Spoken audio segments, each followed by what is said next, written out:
እግዚአብሔር ብቻ ስለሆነ ከሦስቱ አካላት አንዱ ወልደ እግዚአብሔር ኢየሱስ ክርስቶስ ከሰማይ ወረደ። ሰማያዊ ዙፋኑን መንበረ ክብሩን ለቀቀ። ዝቅ ብሎ ሲመጣ የዚህ ዓለም ደካማ ማንነት ለሱ እንደማይስማማው ያውቃል። ከሰማይ ሲወርድ ባለጸጋ የሆነው ጌታ ራሱን ባዶ አደረገ። ራሱን ምን አደረገ? አዎ ቅዱስ ጳውሎስ ለዚህ ነው ራሱን ባዶ አደረገ ይላል። በጣም የሚገርመው ክርስቲያኖች ለአምላክ ሰው መሆን ክብር አይደለም፣ ለሰው ግን አምላክ መሆን ክብር ነው። የባሪያውን መልክ ይዞ በምስሉ እንደ ሰው ተገኘ ይላል ቅዱስ ጳውሎስ። የእኛን መልክ ያዘ እናንተ፣ የእኛን ባህሪ ገንዘቡ አደረገ እናንተ። እባካችሁ የምትንቀሳቀሱ ሰዎች ስለታችሁን እግዚአብሔር አድርሶላችኋል፣ እንኳን ደስ አላችሁ። እስኪ እዛ ሆናችሁ ስለት የደረሰባችሁ ብቻ እልል በሉ። ትመጣላችሁ፣ ይከፈትላችኋል። ቁሙና ቀጥ ብላችሁ እግዚአብሔርን ቃል ስሙ። ክርስቲያኖች እግዚአብሔርን መስማት ካቆምን 40 ዘመን አልፎናል። 40 ዘመን ሰው እየሰማን ነው አገር የምናቃጥለው። እውነት ውሸት? ፖለቲከኞች እኮ ጭንቅላታችንን ቀይረውታል። የፖለቲከኞች አስተሳሰብ ልባችን፣ ኦርቶዶክሳዊነታችን፣ አንድነታችን፣ መንፈሳዊነታችን አርቆታል። አሁን ሰው እግዚአብሔርን እየሰማሁ ነው ይላል። አቁማችሁ የለ ቄስ መናቅ ጀምረን የለ ጳጳስ መናቅ ጀምረን የለ መነኩሴ መናቅ ጀምረን የለ። ትናንትና እኮ ድሮ ትዝ ይለኛል ሕፃን ሆነን የሰማችሁ ነው። አዳፋ ጨርቅ የለበሰው ካልሲ የተቀደደ ካህን፣ ጫማው የተንሻፈፈው ካህን አውግዣለሁ ሲል የሚሰማ የኢትዮጵያ ሕዝብ ዛሬ ግን አውግዣለሁ ሲል አይሰማም። እውነቱ ሽት ንገሩኝ። ስለዚህ እግዚአብሔርን መስማት አቁመናል። እግዚአብሔር ደግሞ በከበረ ልብስ አይደለም የተገለጠው። ታስታውሳላችሁ? ከብቶች በረት ውስጥ ቅጠል ለብሰው ነው የተገለጠው። ምን ለብሰው? ንገሩኝ። ቅጠል ለብሰው ነው የተገለጠው። አስተውሉ። እግዚአብሔርን መስማት ካቆምን 40 ዘመን አልፎናል። ምንም እዚህ የተወሻሸን በዘመን ውስጥ ያሉ የፖለቲከኞችና የካድሬዎች አስተሳሰብ ጭንቅላታችንን ጠፍንጎ ይዞ እርስ በርስ እየተባላን ገዳይና ተገዳይ የሆንን እየኖርን ነው። እግዚአብሔር ይፈውሰን። ክርስቲያኖች፣ የተፈወሰ ክርስቲያን፣ የተፈወሰ አይምሮ፣ እግዚአብሔርን መስማት የሚችል ትውልድ ማን ይፈልጋል? እሱን እንድንሰማ እግዚአብሔር አይምሮአችን ይፈውሰው። ስለዚህ ክርስቲያኖች አስተውሉ። መጽሐፍ እንዲህ አለ፣ ከሰማይ ወረደ፣ የእኛን ሥጋ ገንዘቡ አደረገ፣ እኛን መሰለ፣ በምስሉ እንደ ሰው እኛን መስሎ ራሱን ዝቅ አደረገ። አይገርምም? አምላክ ነው እኮ። በማህፀነ ማርያም የዕለት ጽንስ ነው የተወሰነው። የሰማችሁ ነው። አምላክ ነው እኮ። 9 ወር ከ5 ቀን እንደ ሰው ሕግ፣ እንደ ሰው ስርዓት ከሥጋዋ ሥጋ ከነፍሷ ነፍስ ነስቶ ደመ ድንግላን ተዋሂዶ ሥጋዋን ገንዘብ አድርጎ 9 ወር ከ5 ቀን በማህፀኗ የቀየው ፍጹም ሰው ፍጹም አምላክ ነው። ስለዚህ ምን አለው? ክርስቶስ በሉ እስኪ ድገሙት። ስለዚህ ምን አለው? ኢየሱስ በሉ እስኪ። ስለዚህ ምን አለው? አማኑኤል በሉ እስኪ። ስለዚህ ምን አለው? መድኃኔዓለም በሉ እስኪ። ክብር ለእሱ ለአምላካችን። መድኃኔዓለም አለው። ለምን? በነቢያት ዓለም አልዳንም። እየሰማችሁ ነው። በመላእክት ዓለም አልዳንም። በጻድቃነ ብሊት በቅዱሳን ዓለም አልዳንም። ዓለም የዳነው፣ ዓለም የተፈወሰው በእግዚአብሔር ልጅ በኢየሱስ ክርስቶስ፣ በእግዚአብሔር ልጅ በመድኃኔዓለም፣ በእግዚአብሔር ልጅ በአማኑኤል ዓለም። ለዚህ ነው ቅዱስ መጽሐፍ በእውነት ክርስቶስ አለ የዓለም መድኃኒት እንደሆነ እናውቃለን። የምን መድኃኒት? ፈውስ አልነበረንማ። እኛ ልንድን፣ እኛ ልንወለድ ክርስቶስ መከራ ተቀበለ። የሰማችሁ ነው እናቶች። ከጽንስ ጀምሮ እስከምትወልዱ ድረስ ድካም አለው። አለው የለውም? የወለዳችሁ ታውቃላችሁ። ወገብ ይሰበራል፣ ሰውነት ይደቃል፣ አካል ግራ ይገባዋል፣ ልባችን በመከራ ይጨነቃል። የምትበላው እናት አይስማማትም፣ ያስተፋታል። የሰማችሁ ነው። የምትጠጣው አይጸናም፣ ያስመልሳታል። አይገርምም? ያ ሁሉ ዋጋ የምትከፍለው እናት ምን ለመውለድ ንገሩኝ። አይገርምም? መድኃኔ ዓለም እናታችን እኮ ነው። መድኃኔ ዓለም አባታችን እኮ ነው። እናንተ እኔና እናንተ ለመውለድ ከቤተልሔም ዋሻ እስከ ጲላጦስ አደባባይ ድረስ ተጓዘ። ማንን ለመውለድ? አቤት ትዝ ይላችኋል። ሲወለድ የሚመች ስፍራ አልነበረውም። የምኖች በረት ውስጥ ኧረ ንገሩኝ። የከብቶች በረት ውስጥ ያለውን ጠረን አስቡት። ይመቻል አፍንጫ። አያችሁ። ግን እዛ በረት ውስጥ ተወልዶ እፍረት ምዑዝ ኢየሱስ ክርስቶስ ተባለ። እውነተኛ መዓዛ ያለው አምላክ በበረት ውስጥ ተወለደና የበረቱን መዓዛ ቀይሮ እውነተኛ መዓዛ ያለው ሆነ። ክብር ለእሱ ይሁን ለአምላካችን። አስተውሉ ክርስቲያኖች። አይመችም፣ የማይመች ስፍራ ላይ ያገኘ ነው። ግን የማይመች ስፍራ የከብቶች በረት ላይ ቢገኝ እንኳን ሰዎች ማያውቁትን መላእክትና እረኞች ስብሐት ለእግዚአብሔር በሰማያት ወሰላም በምድር ስምረቱ ለሰብ እያሉ የምስጋና መስዋዕት ሰውለት። ኧረ ክብር ለሥላሴ፣ ክብር ለመድኃኔዓለም። ደስ ይላል። ኧረ እየጠቀለልኩት ልሂድ። ሰዓቱን በደንብ አድርገን እንየውና ክርስቲያኖች፣ አንድ እናት እኛን ለመውለድ በምታመጣው ምጥ ልክ ክርስቶስ አማጠኛን ለመውለድ ትዝ ይበላችሁ። ቀራንዮ ላይ ሂዱ እስቲ። ዛሬ ቀኑ 27 አይደል? መስቀል አይደል የምናየው? ኧረ እዛ ከመሄዳችን በፊት እስቲ ክርስቶስን የድንግል ማርያም ደረት ላይ ይዩት። አቅፋዋለች እኮ። እስኪ የድንግል ማርያም ጀርባ ላይ ይዩት። ድንግል ማርያም ጀርባዋ ላይ ኢየሱስ ክርስቶስን ይዩት። አይደለ ሊቁ ለዚህ እኮ ነው አዝላው ስለተሰደደች ከስም አጠራሯ ድንግል ማርያምን ምስጋና ሲጨምር ሰላም ሰላም ለዝክረ ስምኪ እያለ ሄደና ጀርባዋ ላይ ደረሰ። እንዲህ አላት፣ ሰላም ለዘባንኪ እምዘባነ ኪሩብ ዘአብየ፣ ያንቺ ጀርባ ከኪሩቤል ከሱራፌል ጀርባ ይበልጣል አላት። ለምን? እሳትን አዝሏል አለ። ክብር ምስጋና ለእግዚአብሔር። አዝላት ያዘለች። አይገርምም? እሳት አዝላ ወደ ግብፅ ተሰደደች።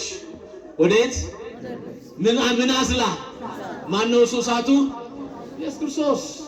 ለዚህ እኮ ነው ሊቁ ቅዱስ ሕርያቆስ ደግሞ እሳት ማህያዊ ለርቱዓነ ልብ አለ። ልባቸውን ላቀኑ የሚያድን እሳት ነው አለ። ለክፉዎች ለአመፀኞች እሳት የሚባላ እሳት ነው አለ። ይህን እሳት በጀርባዋ አዝላ ወደ ግብፅ ወረደች። አያችሁት? ክርስቶስን ድንግል ማርያም ደረት ላይ አያችሁት? ክርስቶስን የድንግል ማርያም ጀርባ ላይ አምናችሁ ስትሰደዱ በረከት ታገኛላችሁ ብሎ እሱ ቀድሞ ተሰደደ። በእናቱ ጀርባ ላይ ወደ ግብፅ ወረደ። የአሸዋው ግለት እያቃጠላት፣ የፀሐዩ ሐሩር እየመታት ድንግል ማርያም መድኃኔዓለምን ይዛ ተሰደደች። ለሁሉ የሚበቃ የሕይወት ውሃ ክርስቶስን ይዛ ድንግል ማርያም ተጠማች። ክብር ለድንግል ማርያም ይሁን። ኧረ አመስግኗት።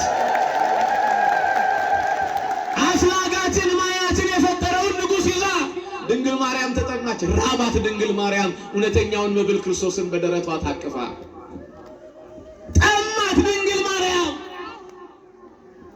እውነተኛውን ስንቅ በጀርባዋ አዝላ ድንግል ማርያም ተራበች። እስኪ እንምጣ፣ ሂዱ። እኛ እንዴት እንደተወለድ እናስቡት። አንድ እናት ልጅ ልትወልድ እንደምታመጣው ክርስቶስ እኛን ለማውለድ አማጠ። መከራ፣ ስቃይ፣ ሕማም። ዝም ብላችሁ ሂዱና ትንቢተ ኢሳይያስ ምዕራፍ 53ን አንብቡት። እናየውና እንወደ ዘንድ ደም ግባት የለውም ከሰውም ዘንድ የተጠላ የሕማም ሰው ነው ይለዋል። ክርስቲያኖች የሚገርመኝ እናየውና እንወደው ዘንድ ምን የለውም? ንገሩኝ። ምን እያለ ነው? አያምርም እኮ እያለ ነው። ግን አብዛኞቹ ክርስቶስን የተከተሉት ስለ መልኩ ማማር ነበር። ያ ውበት ግን ከየት እስከ የት መሰላችሁ? ከቤተልሔም ዋሻ እስከ ጲላጦስ አደባባይ ነው። ልክ ጲላጦስ ከፈረደበት በኋላ እኛ የመወለጃ ጊዜያችን ደረሳ። ያ ቀይ ውብ ሰውነቱ ጥፊ ሲያጮሉበት ደም የሰረበው ጉበት ይመስላል ፊቱ። ከዛ እየደገሙ ሲመጡ እንደኔ ከለር ጥቁር ይላል የክርስቶስ ፊት። ይሄንን ነው ቅዱስ ጳውሎስ እና ቅዱስ ኢሳይያስ እናየውና እንወደው ዘንድ ደምግባት የለውም ማለት።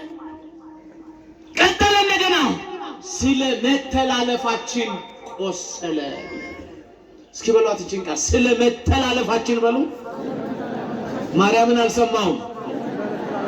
ቆሰለ ስለ በደላችን ደቀቀ። ስለምናችን አይገርምም? እናት እኮ ሰውነቷ ይደቃል። አይገርምም? ያን ሁሉ መከራ ጎኑን እየተወጋ ሰውነቱን እየተገረፈ እጆቹ ላይ ሚስማር ገብተው አናቱ ላይ ለቅዱሳን የብርሃን ዘውድ የሚያቀዳጃቸው ጌታ እሱ የሾህ አክሊል አናቱ ላይ ተቀምጦበት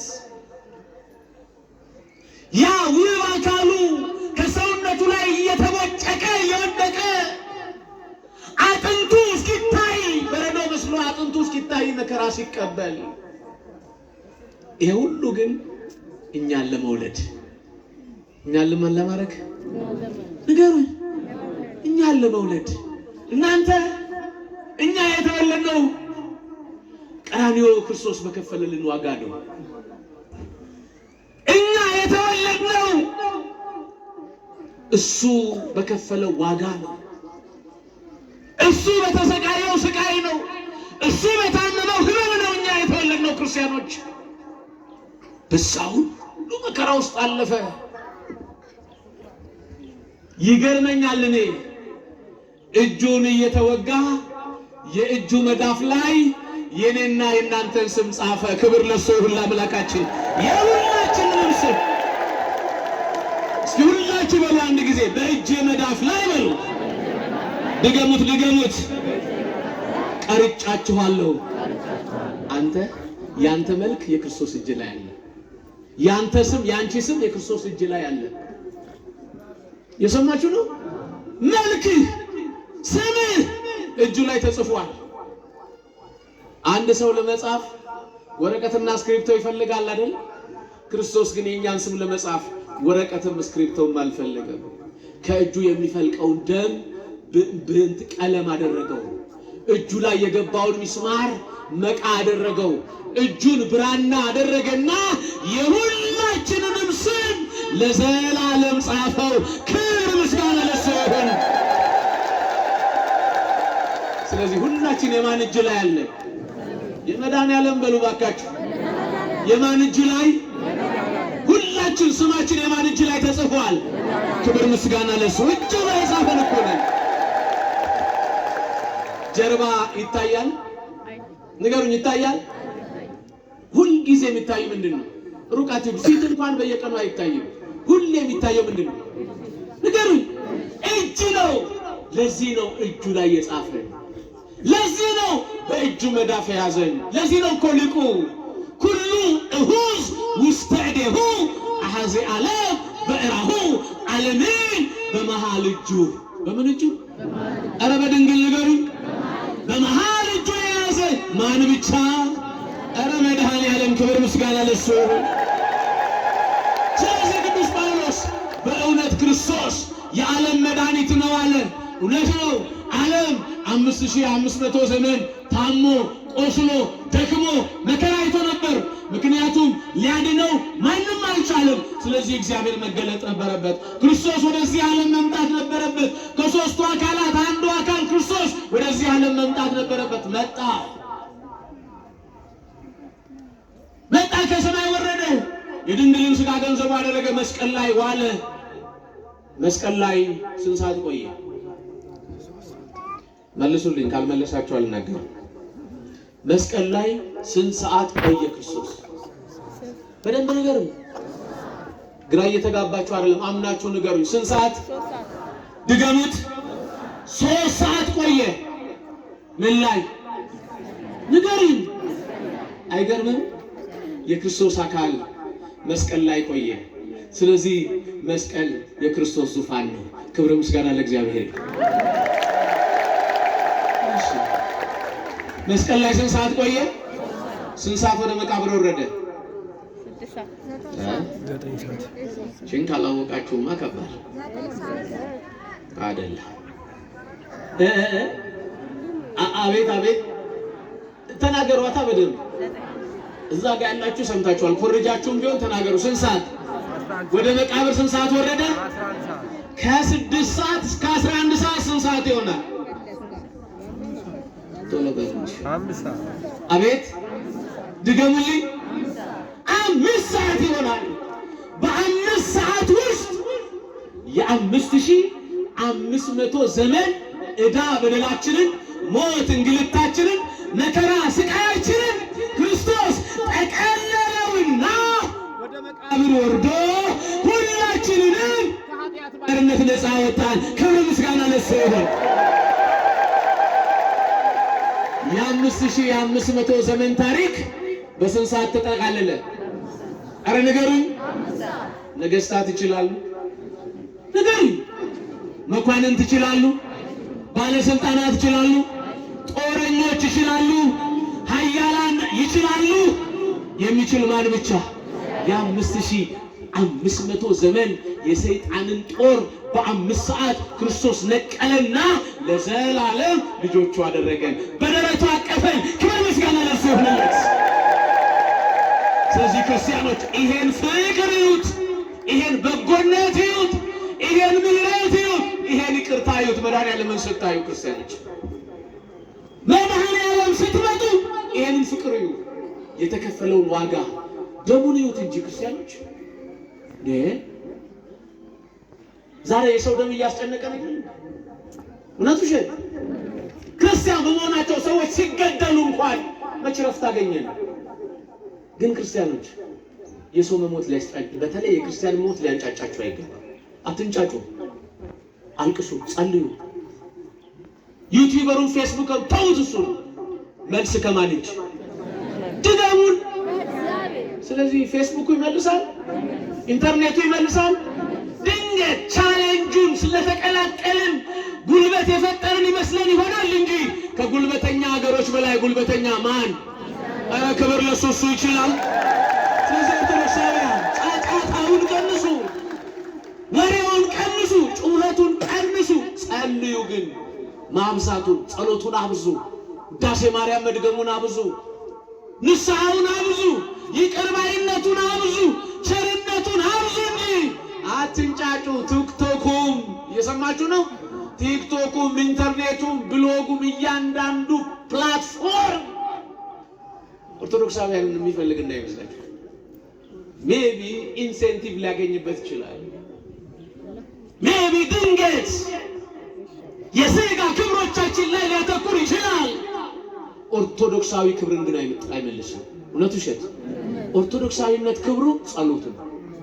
ኦርቶዶክሳዊነት ክብሩ ስግደት ነው። ኦርቶዶክሳዊነት ክብሩ ምህላ ነው። እኛ ስንጮህ ማን ይቀድማል? እኛ ስናለቅስ ማን እንባችንን ያብሳል? እኛ በአንድ ልብ ሆነን ወደ እግዚአብሔር መጮህ ስንጀምር የገዳዮቹን እጅ ሽባ ማድረግ ማን ይችላል? ክብር ለእሱ ለአምላካችን ይችላል። አባት ጉልበታችን ማን? ኃይላችን ማን? ስልጣናችን ማን? ማንም አይኑረን። ማን ግን አለን? ልብ አድርጉ። ዝም ያለ የሚመስለው እግዚአብሔር ትዝ ይላችኋል አይደል? እኛን ለመውለድ እኮ እሱ ዝም ነው ያለው አይደል? ጎኑን ሲወጉት ምን አለ? ዝም። 6666 ጅራፍ ሲገርሙት ምን አለ? ዝም። መከራ ሲያጠኑበት ምን አለ? ዝም አለና በዝምታ ውስጥ ኃይል አለ። እናንተ በዝምታ ውስጥ ጉልበት አለ። ዝም ስንል እንፈራለን። ዝም ስንል ከእግዚአብሔር ጋር እያወራን ብቻ ዝም ካልን እግዚአብሔር መልስ ይሰጣል። ይሰጣል አይሰጥም? ስለዚህ ዝም በሉ። ትዝ ይላችኋል ሙሴ እስራኤላውያንን ምን እንዳላቸው? ዝም በሉና የእግዚአብሔርን ማዳን እዩ እኮ ነው ያላቸው። እስኪ ሁላችሁ ይህን ቃል ዝም በሉና በሉ የእግዚአብሔርን ማዳን እዩ። የማንን? የእሱን ማዳን እንድናይ እግዚአብሔር አይኖቻችንን ይክፈትልን። ማዳኑ፣ ምሕረቱን፣ ይቅርታው፣ ርኅራኄው፣ በጎነቱን እንድናይ እግዚአብሔር ልባችን ያሳርፈው፣ በምህረት ይጠብቀን። በእውነት ክርስቶስ የዓለም መድኃኒት እንደሆነ እናውቃለን። ያስተማረን የመከረን አምላክ ክብር ምስጋና ይግባ። ዛሬ በዓሉ ሁላችሁም እንደምታውቁት የመድኃኔዓለም በዓል ነው። ሊቃውንት ይህንን ተውላጥ አድርገው ነው የሚያከብሩት። የሰማችሁ ነው። ተውላጥ የመጋቢት መድኃኔዓለም ብዙ ጊዜ ጾም ላይ ስለሚውል ጥቅምት መድኃኔዓለም ተለውጦ እንዲከበር አባቶች ሰርተዋል ስርዓት። አንዱ እሱ ነው። ሁለተኛ አንድ ደግ ጻድቅ አባት መባዓ ጽዮን ወይም ገብረ ማርያም የሚባሉ ደግ አባት ይታሰባሉ። ከቃሉ ጋር ናችሁ። በጣም ደግ ዓርብ ሰውነታቸውን ይገርፋሉ የመድኃኔዓለምን ግርፋት እያሰቡ።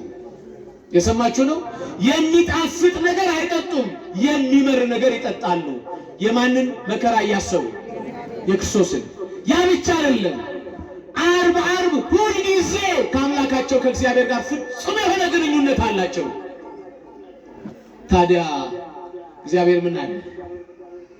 ስሙን የጠራ ዝክሬን የዘከረ እምረዋለሁ ስላለ እሱን እያሰቡ ዋጋ ስለከፈሉ እግዚአብሔር አምላክ ዘጸውዐ ስመክሙ ወዘገብረ ተስካርክሙ እምህር ለክሙ፣ የሚጠሩኝን ስሜን የሚጠሩትን የሚያከብሩትን እምራቸዋለሁ ብሎ ቃል የገባ አምላክ ክብር ይግባው። እኚህን ጻድቅ በየዕለቱ በሳምንት ዓርብ ነፍሳትን ከሲኦል እንዲያወጡ እግዚአብሔር ስልጣን ሰጣቸው። ክብር ምስጋና ለእግዚአብሔር።